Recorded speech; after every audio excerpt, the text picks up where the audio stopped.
হাসান বসরি রাহমাতুল্লাহ আলাইহি তিনি ডাক দেয়া কয়, বাবা আমি কেন কান্দি জানতে চাও?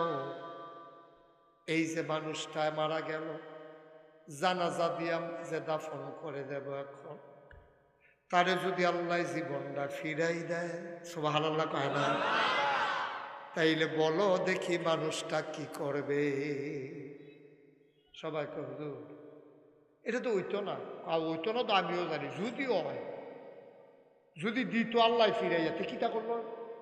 কয়তো জীবনেও একটা মিছা কথা কইল না ওই, নামাজ ছাড়লো না ওই, তারপরে ইয়াতে লাইল ঠাললো না ওই, তারপরে গুস্তেঙ্গি দিল না ওই, তারপরে রোজা ভাঙলো না ওই, ঠেহা হাওলাত নিয়ে ঘুরাইল না ওই, দোহান বাহি খাইয়া বেআইন সাইতো মাদাইয়া গেল কেন ওই, তারপরে কোনো শয়তানি টয়তানি বুডার বাক্স লইয়া দৌড় দিল না ওই,